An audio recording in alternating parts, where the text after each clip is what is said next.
এ পর্যায়ে সংক্ষিপ্ত বক্তব্য নিয়ে আসছেন অত্র বিদ্যালয়ের সহকারী শিক্ষক জনাব আবুল হোসেন।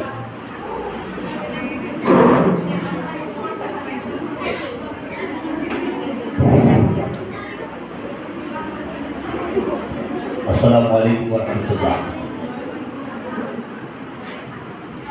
আমি সালামের কিন্তু জবাব পাইনি। আসসালামু আলাইকুম ওয়া রাহমাতুল্লাহ। আহমাদুহু ওয়া নুসাল্লি আলা রাসূলিহিল কারীম, আম্মা বা'দ। আউযু বিল্লাহি মিনাশ শাইতানির রাজীম। বিসমিল্লাহির রহমানির রহিম।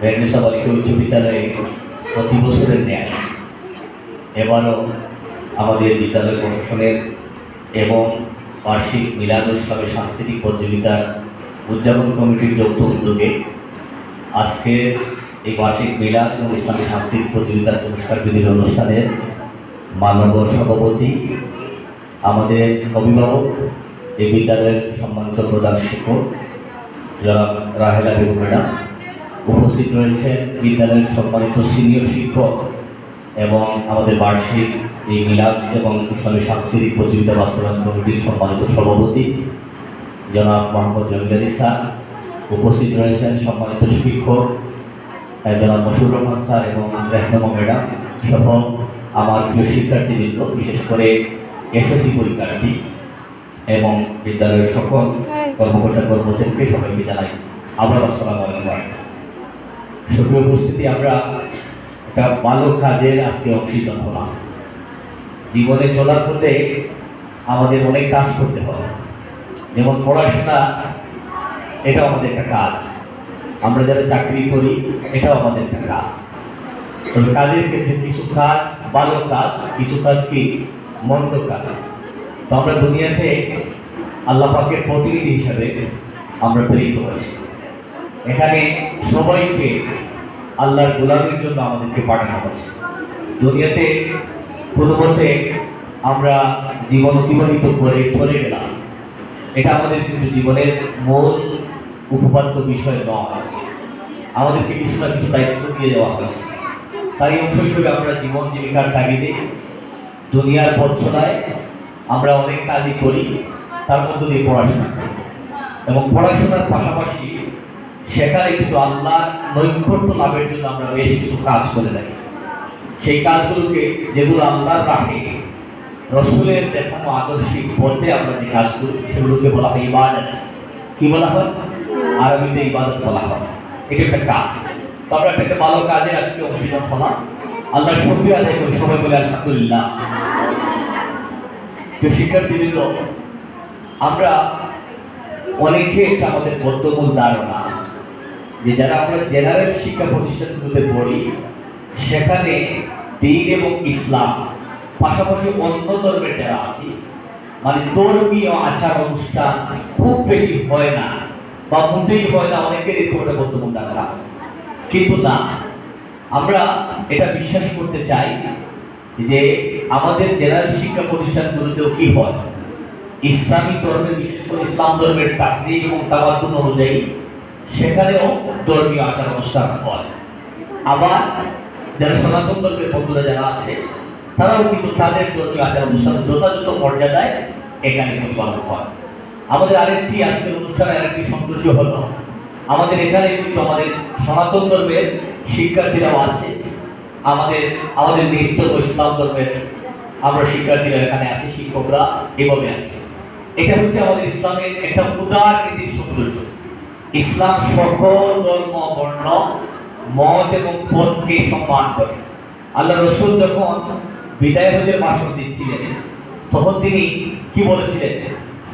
জালিমের দ্বারা, মানে মজলুমের উপর জালিমের আর কি চলবে না, কোনো প্রভাব প্রতিপত্তি চলবে না। আল্লাহ তোমাকে ক্ষমতা দিয়েছে, আল্লাহ তোমাকে পাওয়ার দিয়েছে, তুমি যেন তেনভাবে এক্সারসাইজ করবে। মনে করো আমাদের এখানে, আমাদের দেশে তো সংখ্যাগরিষ্ঠ মুসলিম রয়েছে, সংখ্যালঘু হিসেবে আমরা মনে করি। আসলে যদিও সংখ্যাগুরু বলতে কিছু নেই, সবাই আমরা আল্লাহর সৃষ্টি। তো যারা সংখ্যায় পরিমাণে কম, তাদের প্রতি আমরা কি করবো না, জুলুম করবো না। সেভাবে প্রতিনিয়ত হচ্ছে আমরা কি করব, বিশেষ করে আল্লাহ যে আমাদের দায়িত্ব দিয়েছে বা ক্ষমতা, আমরা এমনভাবে এক্সারসাইজ করব, এমনভাবে সেটা করব যাতে কি হবে না, মাজলুম আমার দ্বারা কি হবে না, কোন জুলুমের শিকার হবে না। তাছাড়া বিশেষ করে ধর্ম নিয়ে আমরা কোনো বাড়াবাড়ি করবো না।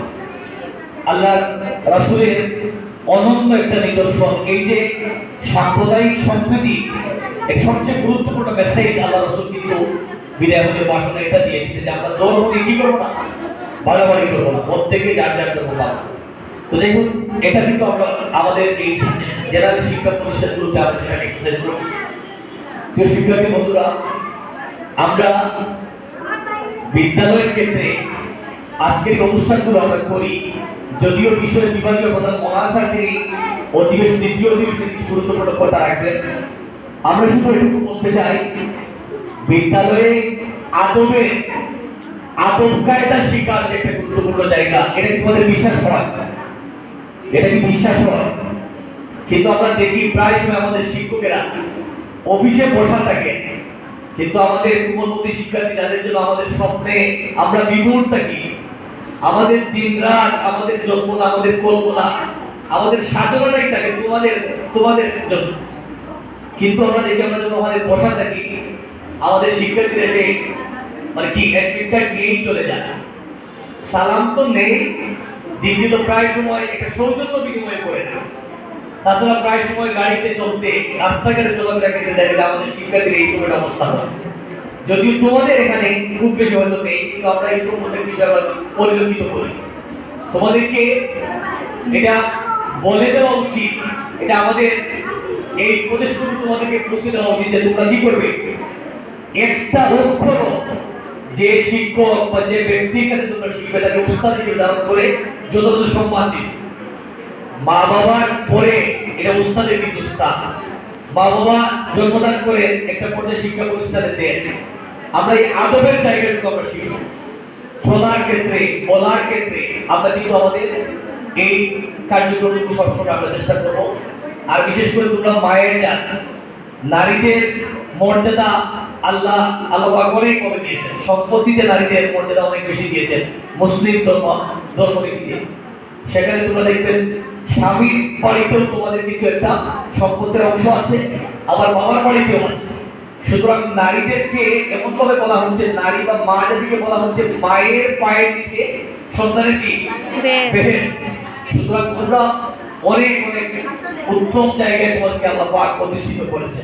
তো আমরা সেটা ধারণ করতে হবে, আমাদের আচরণে, আমাদের চলাফেরায় কোথায় এটা করবো।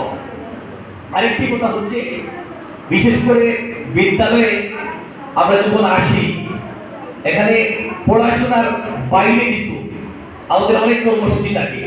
যেমন তোমার জুনিয়র, তুমি যারা সিনিয়র আছো, তোমার কোথাতে কিন্তু সে শিখবে। তুমি মাঝে মাঝে দেখা গেছে নামাজের একটা মসজিদ আমাদের তৈরি করে দেওয়া আছে। আজকে দাওয়াত দিচ্ছি, বারবার এটা মনাসার দায়িত্ব তিনি দিবেন, কিন্তু না, এজ এ মুসলিম হিসাবে আমরা প্রত্যেকের দায়িত্ব দিব। আমরা যারা মুসলিম আছি, এই মসজিদ থেকে আমরা আবাদ করবো, পারবো তো ইনশাল্লাহ? পারবো তো ইনশাল্লাহ?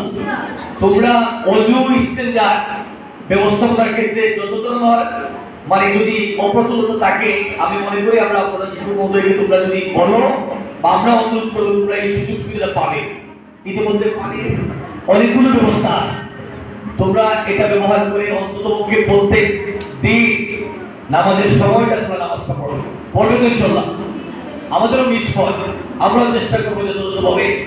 নামাজ ছাড়া চলবে না, ঠিক আছে? নামাজকে বলা হয় কি, বেহেশতের কি বলা হয়, চাবিকারী বলা হয়। শুধু চাবি যদি না থাকে দরজাই তো তুলতে পারবো না। এই দাওয়াতটুকু তোমাদেরকে দিয়েছি।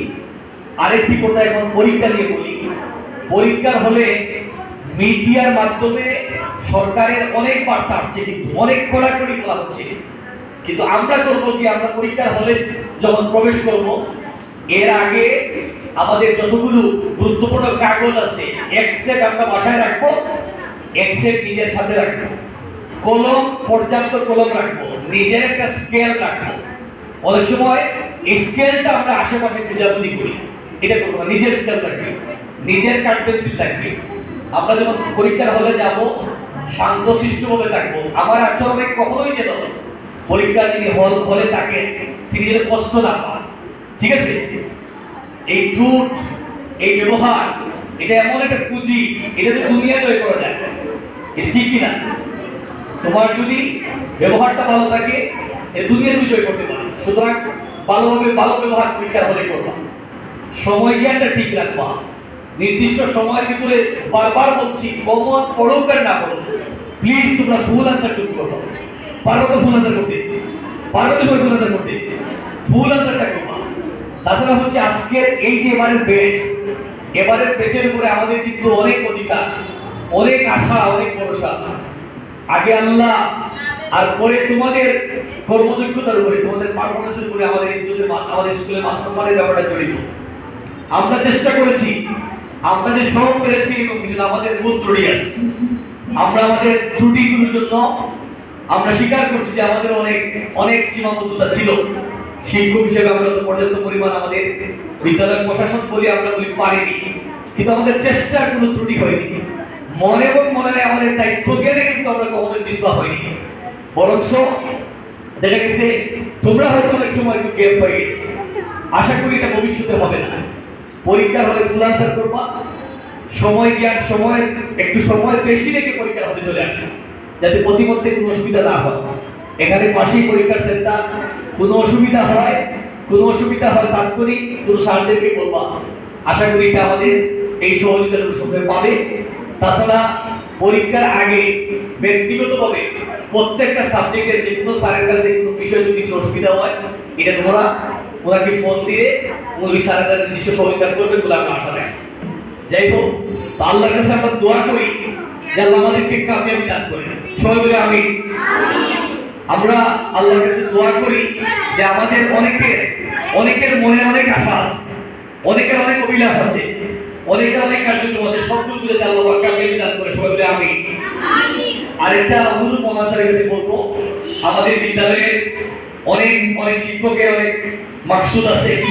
তাছাড়া আমাদের বিদ্যালয়ে যারা, বিশেষ করে যারা এই জমি দিয়েছেন, বিদ্যালয় প্রতিষ্ঠা লগ্নে যারা ছিলেন, বিদ্যমান সকল শিক্ষক শিক্ষিকাবৃন্দ, কর্মচারীবৃন্দ, ইতিমধ্যে যারা চলে গেছেন, সকল শিক্ষার্থীদের উদ্দেশ্যে আপনি দোয়া করবেন আল্লাহ পাক যাতে আমাদেরকে প্রত্যেককে আমাদের যে নেক হাজারকে যিনি পুরা করেন, আমাদের উদ্দেশ্যকে পুরা করেন, যারা কবরস্থ হয়েছে তাদেরকে নাজাত দান করেন। এই আশাবাদ ব্যক্ত করে সকলের সুস্বাস্থ্য এবং দীর্ঘায়ু কামনা করে আমার কথা এখানে শেষ করছি। আসসালামু আলাইকুম।